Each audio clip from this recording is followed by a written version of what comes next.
Avec nos enfants, on rêve de rencontrer les animaux de la savane. En safari en Tanzanie, vous pourrez en voir beaucoup et de près. Girafes, éléphants, lions. Ah, les enfants vont rugir de bonheur. Je m'y crois déjà. C'est vous aussi les bruitages là ? Avec Marco Vasco, ne rêvez plus. Vivez votre voyage l'esprit libre. On s'occupe de tout. Génial ! Avec ma femme, on voudrait aussi en profiter pour se relaxer. Alors direction Zanzibar après le safari pour découvrir la douceur de ces plages de sable fin. Je vous organise même une sortie en mer. Vous savez vraiment vous occuper de nous. Rendez-vous sur marcovasco.fr pour imaginer votre prochain voyage sur mesure. Figaro Radio. Le Talk Décideur. Quentin Périnel. Oliver Woodhead, bonjour. Bonjour. Dites-moi, confiez-moi un cliché sur les Français qu'entretiennent les Britanniques et qui, selon vous, est totalement faux. Un cliché à propos des Français. C'est drôle. C'est plutôt les jelly. Mint jelly, mint sauce avec l'agneau, avec le mouton. Tu vois, la viande avec les jelly. Non, c'est pas possible. C'est le printemps, on met sur la carte, c'est un best-seller. Ah oui, ouais. Donc ça a du succès, ça. Oui, absolument. Ouais. Bonjour à tous et bienvenue au Talk Décideur du Figaro avec aujourd'hui en face de moi Oliver Woodhead, entrepreneur, donc restaurateur parisien qui vit à Paris depuis 25 ans et donc qui vient de mettre à mal un cliché culinaire qui continue de vivre, comme beaucoup de clichés, ça traverse les années concernant la gastronomie britannique. Avant de parler de gastronomie, de restauration, etc., qu'est-ce qui vous plaît tant à Paris? Pourquoi vous, Oliver Woodhead, qui êtes britannique, vous êtes venu vivre dans cette ville et comment vous en êtes tombé amoureux directement? Ça a pris du temps? Ça a pris du temps. C'était dans des vagues. J'ai venu quand j'avais 18 ans, pendant 6 mois. Ça s'appelle le gap year. J'étais prévu juste de rester 6 mois et après, 27 ans plus tard, je suis toujours là. Non, pour moi, Paris, à l'époque, c'était très différent. C'était on va dire sale, mais c'était un peu moins luxe qu'il est aujourd'hui. À Paris, j'ai tombé amoureuse de la ville, oui, à cette époque-là. De quel coin particulièrement? Parce que votre restaurant est donc dans le 2e arrondissement, donc dans le centre de Paris. Est-ce que c'est ce quartier-là que vous affectionnez depuis le début, ou alors est-ce que vous avez un peu bougé? Comme plein de clichés, Saint-Germain-des-Prés. Ouais. J'étais là, j'avais un petit chambre de bonne à Saint-Germain. Actuellement, pendant cette première année, j'ai déménagé dans 9 adresses différentes. C'est sofa surfing. Et j'ai choisi un peu le quartier que j'ai préféré. C'était Saint-Germain. Et après, je n'ai pas regardé en arrière. Vous n'avez pas regardé en arrière. Alors, quelle année vous avez fondé donc, ce restaurant qui s'appelle l'Entente, le British Brasserie, et non pas la brasserie? C'était en 2017, en novembre 2017. Ah oui, c'est le British Brasserie. J'aime beaucoup jouer un peu sur le franglais et effectivement brasserie qui est féminin, mais non, le touche Perkin, c'est que on fait toujours des fautes avec le masculin et le féminin. Oui. Le touche bien, j'aime beaucoup ça. Ouais, effectivement, j'aime bien qu'il faisait ça aussi. Est-ce que finalement ce restaurant, il est plus britannique que français, ou il est plus français que britannique? Parce que quand on mélange tout, à un moment donné, il y a forcément une part qui reprend le dessus. Donc là, je sais que vous servez des plats anglais. Alors, clientèle, c'est 90% français. Mais l'âme est très anglo-saxon. Mais aussi, j'avais la chance, on avait à la maison, la famille dans le Gers, dans le sud-ouest, pendant une bonne quinzaine d'années, comme beaucoup des Anglais. Ouais. Cliché, ça aussi. Bah oui, bien sûr. Et j'ai ce contact un peu avec la France profonde et les terroirs. Et non, l'âme de le restaurant, c'est anglais. L'esprit est anglais. Je n'ai pas fait exprès, j'ai juste créé comme j'ai créé, effectivement, parce que je suis 100% anglais. Les gens, ils rentrent et ils sont dépaysés tout de suite. Les tables sont assez spacieuses, les couleurs, l'ambiance est assez chaleureuse, à la façon d'un pub, justement. Gastropub, haute gastropub, un peu moins de cuir marron, mais oui, c'était ça. J'ai retombé un peu sur la racine, sur mes racines. Et donc, je reviens sur votre arrivée à Paris il y a 25 ans. C'était votre projet de monter un restaurant? Vous avez eu quelle vie professionnelle? Absolument pas. J'étais dans le commerce des vêtements avant, là, dans la mode pendant 6 ans. Mais le but, c'était de retourner faire les études. Et après, j'ai resté à Paris. Je dis, mais c'est magique. Tous mes amis étaient sur l'université, juste en train de faire la fête. Je dis, mais moi, je peux faire la fête à Paris, gagner ma vie. Et voilà, l'université de la vie, mais j'ai travaillé dans la mode et ensuite, à un certain moment, j'ai dit, OK, stop. Je continue à faire les ventes aujourd'hui, mais dans un restaurant avec de l'âme, et j'adore l'hospitalité, mais j'adore ça. Avec de la vie, 90% de vos clients sont français, vous avez dit, les 10% restants sont des Britanniques qui... Souvent, entre les expatriés et les touristes, oui.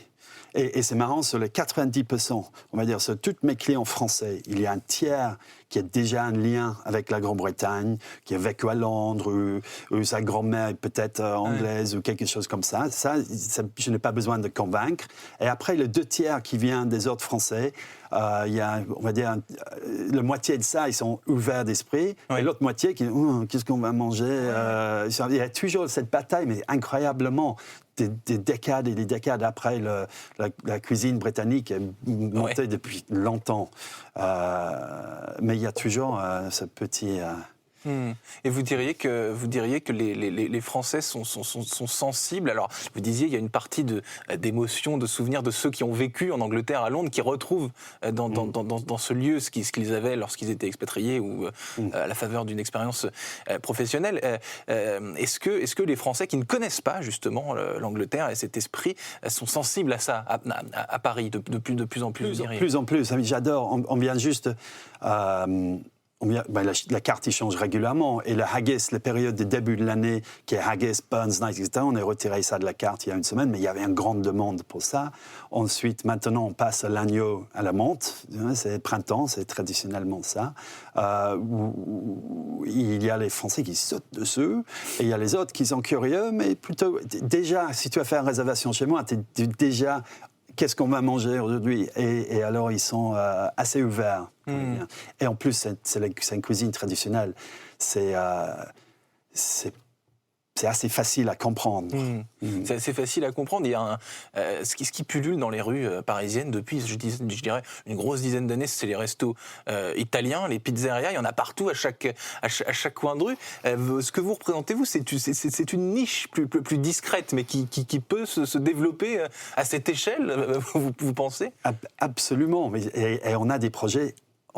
Il y a tellement de pistes, surtout avec On ouvre à nouveau prochainement. Mais un des demandes que j'ai souvent, et c'est dans les tubes pour plus tard, c'est une épicerie. Effectivement, parce qu'il n'y a plus Marks & Spencer's. Ah oui, il y a une grande demande. Il n'y a plus Marks & Spencer, ce qui me fait rebondir sur le Brexit. Oui, je vois. Oui, ça, le Brexit a été compliqué pour nous, surtout parce qu'on est très ciblé sur le produit terroir français. Et on est en France, on ne vend que des Français, sauf en saumon fumé et en fromage, et quelques condiments. Alors le condiment, le moutarde anglaise, le vinaigre de Malte, treacle and syrup, ça c'est les 4 choses, et le Malden sea salt, qui est meilleure demande. Même les anciens chefs français que j'ai travaillé avec à l'époque disent OK, le sel de Malden de Essex est très bon. Ça, c'est les choses qui est compliquées avec Brexit. On est obligé de fournir en Irlande ou bizarrement en Allemagne. Ah oui, d'accord. Oui. Donc la gastronomie britannique est obligée de s'approvisionner en Allemagne. C'est vrai que c'est pas spécialement cohérent. Improbable, mais merci Brexit. Mais obligatoire. Si on veut continuer. Ce que vous faites, vous avez mentionné l'ouverture d'un nouveau restaurant qui est dans l'esprit un peu sandwicherie, je crois. Oui, on est inspiré, il y a plusieurs à Paris, c'est un comptoir à manger. Et alors, on a acheté le café à l'angle, juste en face. Et le but, c'est que c'est vraiment décontracté, c'est sans règles, c'est le breakfast ou petit-déj, c'est le tea time l'après-midi, c'est une sandwicherie le midi, mais également des planches, c'est un bar à vin. On est très brunch à l'Entente, samedi, dimanche, on va être très breakfast en semaine et le week-end à le petit l'Entente. Le brunch, c'est toujours un terme... à la mode, parce que pendant des années à Paris, il n'y avait que ça, des brunchs, etc. C'est toujours le cas, ou alors c'est un phénomène de mode qui désemplit un peu? Nous, on est cité comme un des meilleurs brunchs de Paris. On fait 3 services et demi tous les dimanches. Nous sommes également ouverts le samedi, de 9h jusqu'à 16h. Et qu'est-ce qu'il y a? Il y a le... eggs and bacon, tout à fait maison. The eggs and bacon, the eggs Benedict, smoked salmon, scrambled eggs. Et c'est quand tu es ouvert de 9h jusqu'à 16h, tu as tous les créneaux, tu as les gens après fête, les gens famille. Tu peux réserver et c'est fait à la minute. Et c'est pas un buffet à la carte. Alors c'est vraiment un truc assez recherché. Est-ce que vous avez un mentor, Oliver Woodhead, un maître à penser, quelqu'un qui vous a inspiré pour faire ce restaurant, qui vous inspire dans votre vie d'entrepreneur et de restaurateur ou des rencontres Oui, actuellement, c'est un assemblage de plusieurs personnes. C'est pas un seul. J'ai mes anciens patrons qui m'ont appris plein de choses, surtout en vin. Mais non, je pense que vous avez Keith McNally à New York, où j'ai travaillé, et après, tu as Jeremy King à Londres. Et c'est les deux superstars. C'est un peu humble, mais j'ai essayé de réussir un petit peu et je suis très inspiré de les deux. Ouais, effectivement. Est-ce que c'est essentiel aujourd'hui, parce que là, votre clientèle, donc je l'ai dit, vous êtes dans le centre de Paris, donc il y a à la fois, dans le 2e arrondissement, des gens qui vivent, mais il y a aussi beaucoup de bureaux, finalement, beaucoup d'activités professionnelles. Est-ce que là, en semaine, du coup, c'est l'essence de votre clientèle? Est-ce que c'est important pour un restaurant comme le vôtre d'être au milieu, justement Absolument. J'ai cherché dans ce petit triangle pendant des années, entre, si vous voulez, Opéra, Palais Royal, Place Vendôme, parce qu'il y a beaucoup de restaurants, mais rien dans le casual excellence, qui est élégant, mais décontracté, qui va jusqu'au bout, mais qui n'est pas du tout guindé. Parce que c'est des nappes blanches quand même chez vous. Oui, c'est nappé, oui. Mais je veux ça, mais c'est nappé, mais avec un hachis parmentier et un fish and chips. Et cet hachis parmentier, pourquoi c'est spécial? Ah oui, je peux faire à la maison, mais non, parce que le bouillon, c'est 48 heures. C'est vraiment le purée, c'est style rebluchon. C'est pas juste ordinaire, mais c'est un plat qui est assez simple et traditionnel, fait dans un cadre velouté. C'est nappé en blanc, mais on parle quand même assez fort, et c'est une ambiance assez joviale, quoi. Oui, décontracté, casual excellence, c'est exact. Et je suis très content, après maintenant 7 ans, le placement est... Mais en parlant de la week-end, vous avez effectivement cet effet télétravail de lundi et vendredi. Oui.